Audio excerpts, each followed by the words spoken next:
You know how, like, when you're at the dentist, they always push you to floss? I was thinking, like, do you ever think there's, like, you know, big floss? They're just kind of, like, pushing this whole flossing agenda just to sell more mint-flavored string. Dentists are the blue-collar mechanics. Yeah, yeah. Oh, really? Yeah. Yep, they'll always look for a reason to upsell. Did you know that electric toothbrushes are better for your teeth? Let's say if you have, like, your between dental appointments, you don't, let's say it's 6 months between. If you don't floss for like 5 months and then you floss like the weeks leading up to your next dentist appointment, they'd be like, oh, you've been flossing this time. Oh, it's really good. You just like lie. You know, they don't know. It's like going to church. Exactly. You only read your Bible when you go to church. Yep. Say some lines and you're good. Yep. As long as you come clean with a few Hail Marys before you die, you're good. Bring some cookies to the church bake sale. That's all you gotta do. Greetings and fist bumps. This is the Raised Eyebrow Podcast, where we discuss how people just peopling can make it weird to be a person sometimes, because somebody's got to do it. And we are your hosts, Kojo, Mike, and Alex. In this episode, we're going to discuss the most difficult thing about being adult: breakups. No, we don't mean breaking up with your partner. That's easy. You just do it through text. Instead, we're going to pitch ideas about how you can break up with people in your life that you just can't get rid of. Instead, we're going to pitch ideas about how you could break up with people in your life that you just can't get rid of.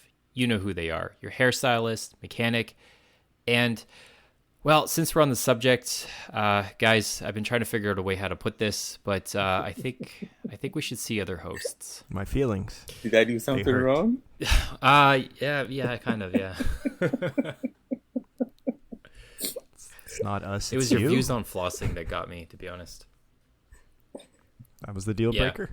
Pretty much.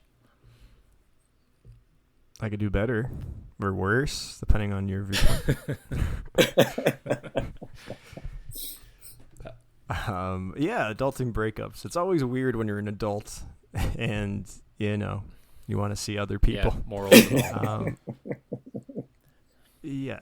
So this is a pitch meetings episode. Yeah. So let's pitch a few people that in your adult life that make it hard to break up with them.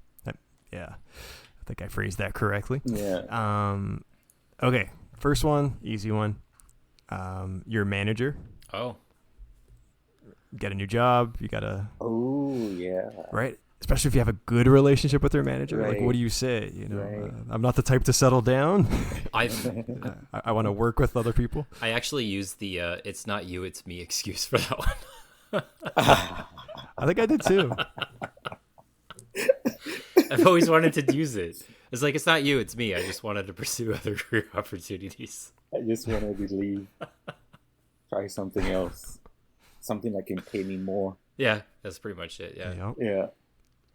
And they can't say anything. Like, not really. If they're a good manager, they got to be supportive. Yeah, and if they're a bad manager, then... Unless you screw them over. Yeah, that's true. Yeah. We've all been there. All right. Yeah. Those are always I hate those conversations. Yeah, you have to explain why. It's like, if I have to explain why, you clearly haven't been paying attention. That's true. Yeah, exactly. Right? That's true. So, I mean, it's with every relationship. Yeah. It is. Yep. Yeah. It goes the other way around too. If your boss stops communicating with you, something's wrong. Yeah. Just like your wife. Maybe he's trying to break up with you. Exactly. Like, Yeah. I gotta have a conversation soon. Well, usually the telltale. Meet me in my office. Yeah. Or your Slack stops working, your email goes down. You're like, oh shit. Start turning things off. Like, this isn't good. Anytime there's a meeting, you're worried that, HR is there. Yeah. Or they tell you to come in before working hours. Like, oh, can you come in tomorrow at 8 a.m.? Like, why do I need to be in the office before anybody else? No, I don't want to be in the office at that time. Yeah. All right, Koja, who are you going to break up who with? else? Being an adult is a lot of work. And especially when you have all these, things to do with mental issues. So then you find yourself a therapist, and then now you have to break up with your therapist. Dude, they're not being effective. Would they see it? They're not the one. I mean, because the thing is, like, your therapist, you speak to your therapist about everything. Yeah. You know, like the stuff the wife doesn't even know your therapist knows. That's true. Yeah. Yeah, you got to find the right therapist, right? You can't just settle. That's for sure. Yeah. So, I mean, like, how do you even, start the conversation? Like, I think, like, they're professionals. I think they're used to, like, going through different clients, and they know, okay, this client, I'm not clicking with them necessarily, because I think it works both ways. Yeah, but they know all the angles, though. Like, they're the ones who are telling you how to break up with your girlfriend or whatever, right? I mean, I don't think a therapist is supposed to do that. Like, they don't do that. No. But, no. I mean, they listen to. They help you realize that you need to break up with them. They guide you towards that. No, they just. They should probably know all the tricks. I guess so. Are you trying to break up with me? Is this conversation about you? And then you flip the script and you're like, and how does that make you feel?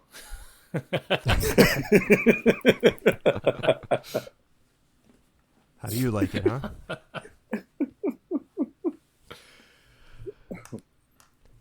But anyway, I was like, I think at least for your therapist, you should have some written tips. Like, you should have a valid reason. Like, you should be able to, like, come up with a reason that is, like, something that he or she would agree with. Just say your benefits package stopped paying for your therapy, so you can't afford it anymore. That's a good one. That's a good one. Yeah. Reached my quota. Yeah. Well, can you join in a few months? No. I'll call you. I don't have benefits anymore.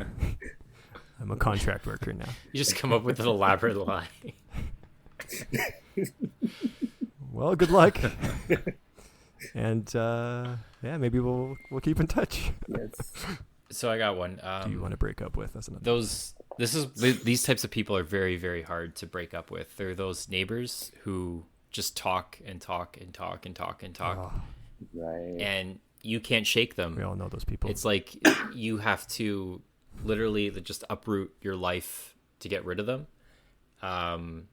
You can't really avoid them. And they know, like, obviously know where you live.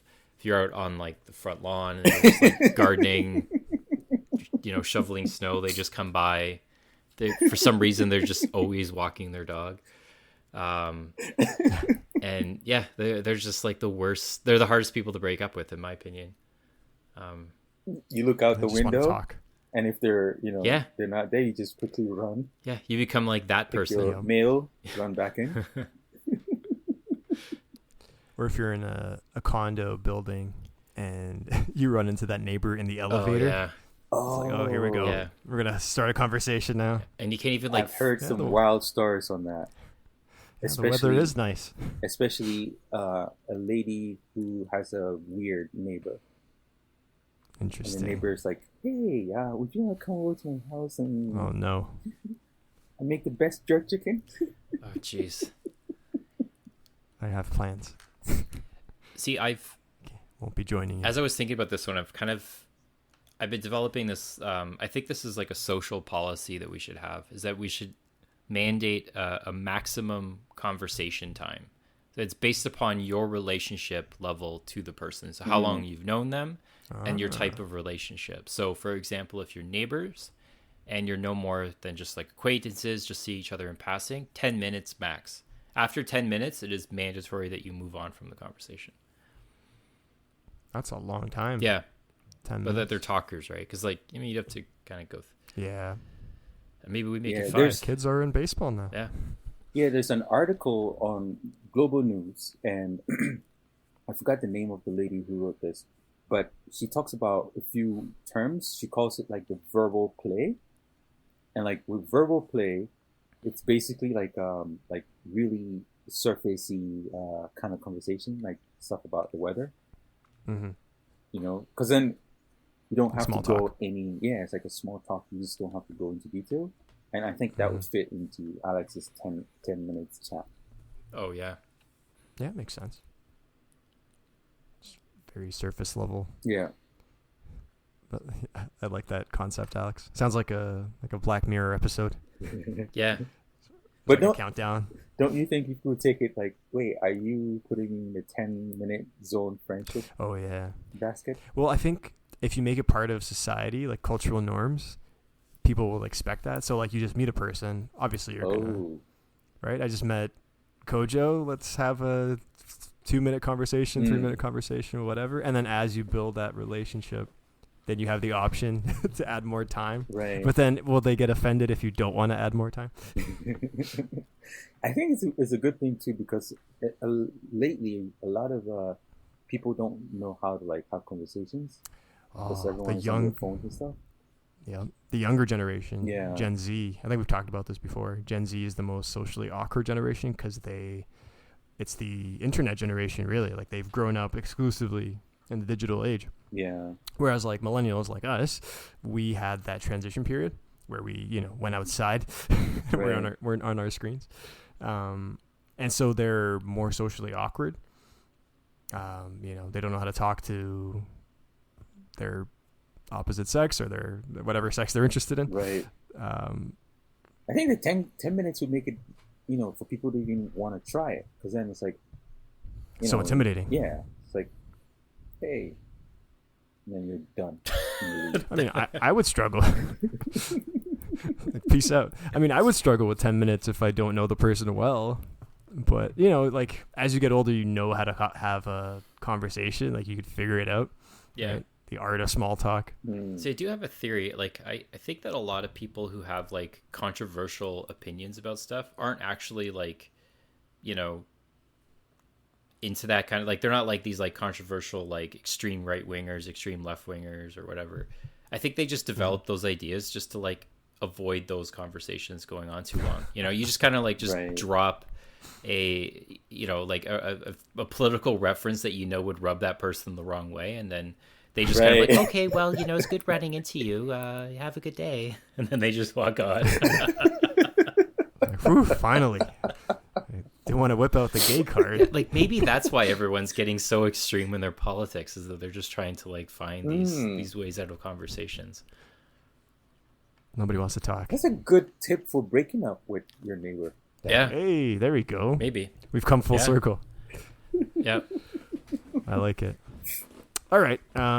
What other folks do you want to break up with? I have one. When you join, well, for me, I've joined like different like gym programs or like exercise programs. Like I've done, when I was in school, I couldn't afford to do like, a yearly gym membership. So I would do like, oh, here's a 1-month coupon, or, here's 10 classes. And so when that runs out, they always ask you like, oh, do you want to sign up for the full membership?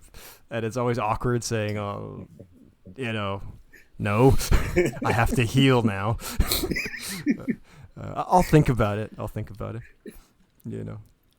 Meanwhile, you're not showing up again next week. But yeah, breaking up with your gym membership, instructor, gym membership. What if they happen to have your number and then they start calling you? Hey, Mike, we got a discount for. I'll think about it. If there's another promotion, maybe. But we have this other discount, which has another discount. Would you want to reconsider? Yeah, let's do it. If it's a good deal, why not?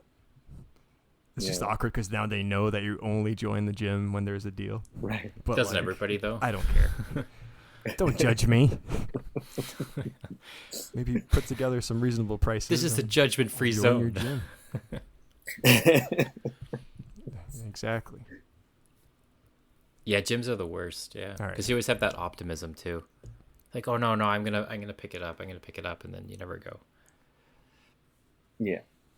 Well, I've tried like, different types of programs. I've done like CrossFit. I've done like interval training, yoga. Went through a strong yoga phase. I did a kickboxing program for a month. Like, a lot of these like coupons on different coupon websites. So I tried it out.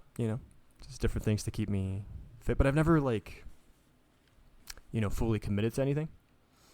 I just kind of try different things and stay as active as I can. But it was always weird when I have to like not show up anymore. Because they pester the crap out of you, like, oh, it's expiring next week, and every day you have to hear from them when you sign in because you got to tap to get in the gym. You know, it's like, I'll think about it. I'll think about it. I'll think. About it. I'm not thinking about it. I'm not coming back. I'm not coming back. I'm going to the gym with a discount on the other side of the city. How would you break up with the gym? Maybe you just like be like, you know what? I've made a lifestyle choice to be out of shape. Yeah. Show up with a chocolate bar. Yeah, it is what it is. Sorry. Just walk around the gym just eating like a giant bag of Doritos in front of everybody. It's like, I think I put in the work for the month, so now I can go back to this. Or have like a tub of ice cream just like eating it. Hey, I earned this, okay? I need to heal now. My body's a temple. Yes. Sugar time. Sugar days. All right. Yeah. Who else? I mean, having people to speak to is very important. And usually, like at work, you meet people that you gravitate towards because you're both sharing. Like, hey, today's bus was really bad, whatever. Oh, how was your commute? Blah. But then once in a while, there's always this other colleague that, just talks, like just doesn't leave room for you to even say your point of view or whatever. So someone like that, how do you break up with, they put all their burdens on top of you. Yeah. Right. And it's like constant every day, like lunch break, constant. Oh, this, that. There's always a problem in their life. Oh, I hate those people. Yeah. Like the victims. Yeah. Oh yeah. Yeah. And everyone needs a friend once in a while, but we all have that friend who just constantly whines and there's always something wrong. Yeah. and they look for you to help fix it or you know what always. I mean? Like we all know that person. Yeah. So there's this thing, the lady mentioned that it's really bad to ghost people like that. Just disappear. Because they'll stab you and turn you into a lampshade. But she calls it like a drift away. Yeah. And you kind of do it in like a really kind way and you slowly just drift away. Just create space. Yeah. And disappear. Like, huh. You hope they get the hint.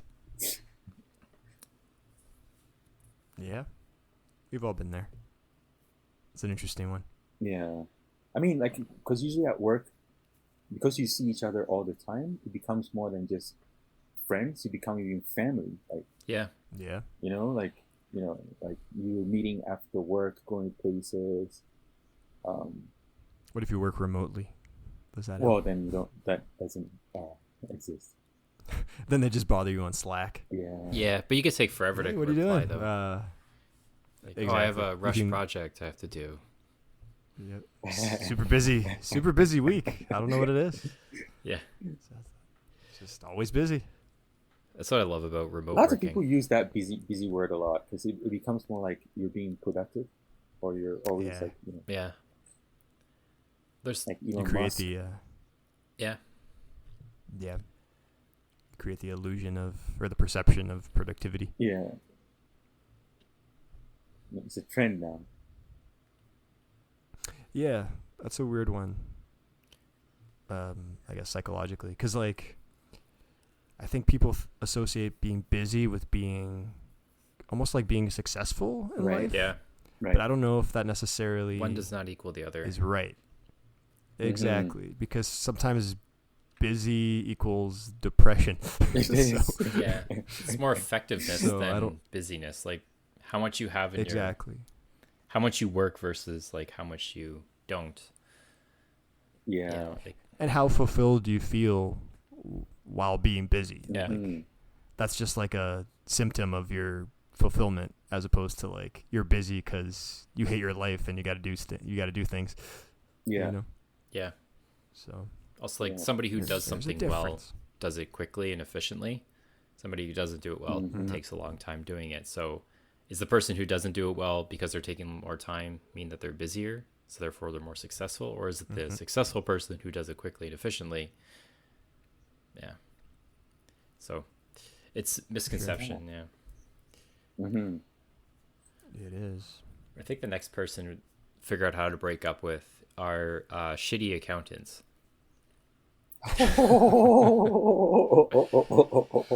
Because nobody likes doing their taxes, and yet we only really need accountants like once a year. We're not like once a year. Yeah, we're pretty much right for just your taxes. I mean, most people kind of like can manage their finances, I guess, the other 11 months. At least make sure that doesn't like catch on fire and lose everything. Yeah. Tip for that: But taxes are a different beast. Very different beast. And so, a lot of people are scared about it, and they don't want to learn how to do their own taxes. So the shitty accountant screws up their tax return. 11 months pass by, you forget to change your accountant or even bother to do it, and then tax season rolls around again. And then the cycle goes on. Yeah. You do it again. How do you break up with your accountant? I guess just stop sending them don't stuff. show up, Yeah. I guess? But they have like all your financial information. You just have to like send it to them. It's like that ease of use for something that you just hate doing. Yeah. Oh. So I noticed on the Canadian, account, you can actually give them an expiration date when you set it up. Okay. So you can do it forever, or you can let it expire in like a few months. For what is that for? So to give them access to the accountants. Yeah. Oh yeah. Okay. Oh, that makes sense. Yeah. Because then they have to go into your Revenue Canada right .ca stuff. Right. Yeah, but that one is tricky because they see, and with accountants too, it's like once you get an accountant, you want one that is like with you throughout, because they know how much money you make, and you get comfortable with you're them. comfortable with them. Yeah. It's like anything, I guess. Like unless that person like fucks up, then or like they're just not doing a good job. And it happens as your accountant. It happens. It does happen. Yeah. Like all of a sudden you have to pay the government all these. Yeah. You got to make sure they're competent, right? So, like at that point, you kind of have to just be tough. Like, screw it. Like, I need someone else. But there are times where accountants, they're usually people you invite for barbecues. They become uncles in a way. Really? You're close with your accountant, man. I mean, because they know all about your income. Like, they know how much money you make a year. You invite your accountant to your barbecues? But why not? I've never been invited to your barbecues.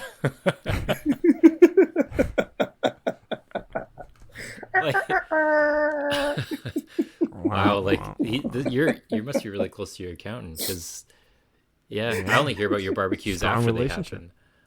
Oh, I did a barbecue last weekend. You're sexy. This year. Your sexy weekend barbecues. Oh, okay. Yes. Because we called you out on air. Exactly. You're held accountable now. I'm slowly drifting, like doing the verbal play chat where, hey, Alex, the weather. How is the weather? Yeah. It's not you, it's me. Wait. I just want to piece things together here for a bit. Because, Kojo, you and I used to work together, and we even sat beside each other. And when you were describing that one employee who just talks a lot that you couldn't get away from, by any chance, was that employee colleague that you were referring to me? What do you do when you just don't want to confirm or deny? Plead the fifth. What's the term? Plead the fifth. Plead the fifth. No comment. Speak to my lawyer. Exactly. Why not your accountant? Would you have to break up with a lawyer? Not to change the subject. Probably. Oh, wow. Well, if you're Trump, you probably have to break up with Giuliani. Trump's broken up with his entire staff like 3 times. Oh, you got to find someone else again. You're fired. That's what happens when you're a narcissist. Yeah. No one's good enough. Another person I thought of is your real estate agent, because that's a big life choice, right? You can't every time I've used a real estate agent, it's always like, yeah, first place you go to, yeah, this is the one. You want to make an offer? You want to rent this place? You want to buy this place? It's like, dude, let me give it a second. Yeah. Yeah. I mean, for someone like that, because they get a cut based Exactly. on what they say. Yeah. So Yeah, they are just they want in for you or they're in for their pockets? Yeah, and you can tell every time when they're shady. So it's like, and everyone's a real estate agent. You can find, everyone's cousin is a real estate agent. Everyone's got a license. It's like, who the hell do I talk to? You went with Alex and not me? He invited me to his barbecue. Yeah. I was like, all right, you could be my real estate agent. Sure. Yeah, that's They are the hardest. like all these professionals, I think they're all eligible for breakups as an adult.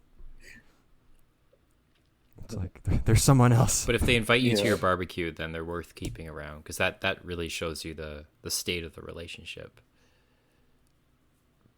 Yeah, that's true. But I think it gets even harder if you don't invite them the next time because you're trying to break up with them because they screw up your taxes. Here's a weird one. What about when you like the person? Let's say they invite you to their barbecue, but you suspect that they're not great at their job. So it's hard to, do I stay with this person? Right? Like, we all know that. We've all been in that scenario when someone's not, the most competent necessarily, but they're a great person. Like, how do you, I always feel bad when I'm in that scenario. I hate that scenario. Yeah, you just have to lie and just go your whole life lying, I've had a barber like that. Oh, really? It's like, listen, I love talking to you, dude, but you can't cut my hair perfectly, so I gotta see someone else. So that's one of my barber adult breakups. So every time you see him, do you have to make sure your hair is cut the day before, so it's always he doesn't? No, I don't see that barber anymore. I switched barbers because he just great guy, but I wasn't happy with my haircuts. So Yeah. I just kind of ghosted him after a while. Oh, okay. Yeah. And he was in one of the big malls in Toronto, so it's always weird because you go there all the time. I'm worried he'll see me in the mall. Like, oh, you're in the area, or well, I moved. And sometimes the barbers too can be very they like to keep you for life because whoa, I love my new barber. Why? How come your hair is different? It's not cut right. Oh yeah, they see other barbers. Yeah, they know you're cheating on them. Oh yeah, they know. They always know. Yeah, because they'd be like, "Who cut your hair last?" Yeah, you get that. I was in the other side of the city. I needed a haircut. You need an excuse to justify getting a haircut somewhere else. Yeah. No, I had to get a new barber. Yeah. Love my new barber. Nice. Yeah. Any other adult breakup candidates? This one's an interesting one. I got two categories here. So, your favorite coffee shop. So this one is I'm not going to name the person by name, but they do listen to the podcast. So they stopped going to their favorite coffee shop because they started to know their name, and they felt that because they would get coffee on the way to work, and then the people started calling them by name. So they got a little bit iffy about that. And I'm like, is that interesting? Is that I'm gonna pose this to the audience, is that, should they have broken up with that coffee shop? Or is that just because if you look at that one popular TV show back in the 90s, Cheers, where a place where everybody knows your name, is that not what we all strive for when we show up to any kind of restaurant? I think it's cool when you're in the shop. So for instance, I bring you guys to my favorite coffee shop, and then they're like, "Yo, what's up, Mike? Your favorite cappuccino?" And it's cool because I'm like, "Yo, yeah, they know me well." But if I see them at the grocery store, not so much. Not so much. Yeah, I think it's a personal thing. So your friend wasn't comfortable, being known at that coffee shop, or what was it that turned them off from how much they were buying person, coffee, I I guess. think. Because it was more like lattes, cappuccinos, that kind of stuff. Mhm. Like, Okay. so it's like, maybe I should curb. It's a financial Yeah, decision. financial decision. Yeah. Like buying coffee at home Right. Maybe they felt or drinking it at the office maybe was more cost effective. okay. Yeah. So they felt too comfortable at this place. Maybe. They Yeah. got replaced by a robot. Yeah.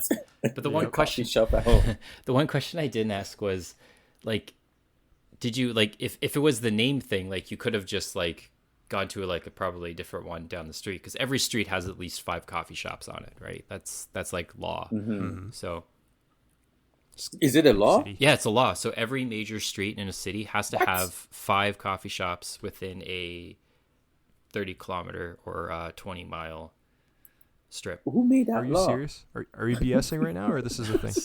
I don't know if I Just messing should. with you. Okay. Who passed this bill? Who are these politicians? Love their coffee. Although I could see politicians actually passing a law like that. Like they can't agree on anything else, but they can all agree that they should never Yeah. have to drive more than 2 blocks for a coffee. Right. And it's Yeah. an excuse to show that they've been Yeah, productive. Well, we've that been is busy this true year. bipartisanship right there. Yeah, everyone loves coffee, right? You can't mess that one up. But Starbucks is doing really well with that model. Like just Yeah. opening shops Yeah. within shops. Tim Hortons for our Canadian listeners. Timmy's Yeah. has a different vibe than Oh, it definitely does. Starbucks. Yeah, Yeah, 100%. It's more blue like collar. It's yeah, like blue Dunkin' Donuts collar. for the States. Exactly, Yeah. exactly. Oh, but I had the Starbucks. best coffee at McDonald's the other day. I was like, wow, this coffee is good. Yeah. McDonald's has good Yeah, coffee. they do. Can't knock their coffee. Any other Anyway. people you want to break up with? Yeah. No, I'm happy seeing other people and seeing what's out there. So I have a list of people of who you should break up with, right? Like these are people who Okay. like no Let's matter hear what it. happens, you should break up with them. First one is your drinking buddies, especially if you're above the age of 30. Ooh. Probably it's time. College is time. past. Probably should break up with them or redefine the friendship. Move to a barbecue kind of friendship rather than a drinking establishment friendship. That's Yeah. a good one. So would the same apply for your clubbing buddies? Yeah, definitely. Yeah, that's As like in, after 25. Why are you going to clubs in your yeah, 30s? or even like your late 20s. Like, why are you going to a club in your late 20s? Yeah. The hell are you doing? There's 18-year-old girls Yeah. in there. Another person you should break up with is your parole officer, if you have one. It's definitely a relationship that should end under good circumstances. It's good to have a good relationship while you're seeing Oh yeah, each other. definitely. Yeah, probably. But definitely cut it. Yeah. Cold cut. Yeah, and I'm pretty sure they're probably happy about it too. The other person is your drug dealer, and they're probably the reason why you have a parole officer. So it's like a 2-for-1 with those two. Yep. It's time. And then the last person that you should break up with is your cult leader. They're not the Messiah. Ooh. Spoiler alert. Yeah. Yeah. Break up with that. Quick. Call it. It's not you. Yeah. It's just me. No, you say it is you. It's just Yeah. And then you run as fast as you can. I wasn't Fucking- getting results. Don't even look back. Just run. Get the hell out of there. What are you doing? You know that never happens? what? There's so many calls that, hey, you want to win a lottery. Okay. Do this. You win a lottery. And it never happens. And they're still going to the same guy. Yeah. So just brainwashed at that point. They're like, oh, I told you to do, like, turn around 3 times. You only did it for 2 times. So it's not going to work. We got to give a shout out to our cult episode. Oh yeah. If you're listening to this, find that episode. It's a good one, allegedly. Yeah. Yeah. But we're biased. But the so. fine line of cult culture. Yeah. Mhm. Like is CrossFit a cult? The answer is yes. Yes, it is. Some Definitely a might cult. Yeah. For those of you that can't see, which is everyone because we're an audio show, Alex is nodding his head aggressively. Yeah.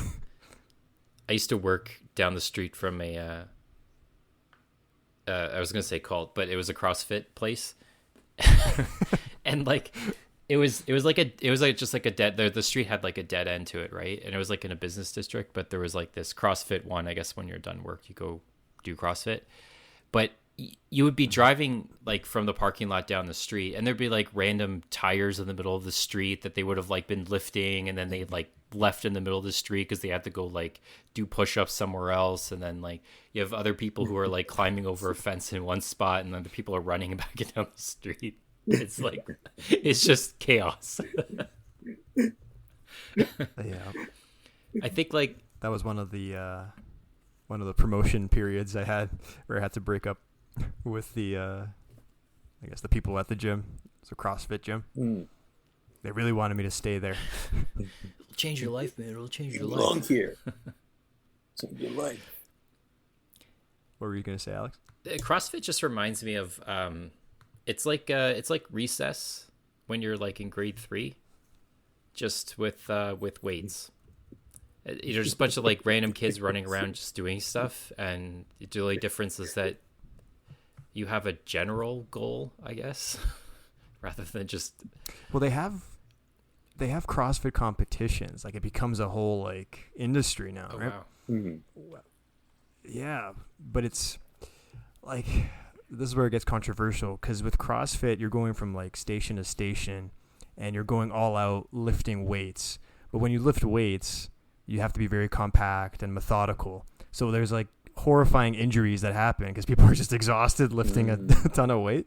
Like there's some messed up YouTube videos if you ever want to go down a rabbit hole. Look up like CrossFit injuries. It's rough. Yeah. But yeah, there's definitely like a cult aspect to it. Like the gym is called a box. They call it the CrossFit gym itself. They call it the box. Oh, are you going to the box later? Yeah, I'll be at the box. They have their own like terminology. Yeah, like it's cool if you like once you get into it, you feel like you're part of something, which is I guess the reason why people do it. Yeah. Exactly. So you can't hate on it fully, but there's a fine line, right? Listen to our cult episode. Yeah. There's a fine line. Yep. In all seriousness, we're a comedy show. But one cult you should join, and you should never break up with, is our social media. Subscribe, follow, share, like whatever the other ones are. Yeah. Share this with your friends so that and all that social media stuff. You've heard it all before. Everyone else has said it on everything else, so just copy paste that here. All right. Raised-eyebrow.podcast. Yes. And remember, kids, blinking is important while making eye contact. I guess so, yeah. It would make it Always weird. blink while making. No, don't blink. That's a strong rule. From now on, just don't blink when you're talking to people. That will make them stop talking to you faster. Yeah, that's another good tactic. There you go. Breakup tip. Brought it back full circle. Full circle.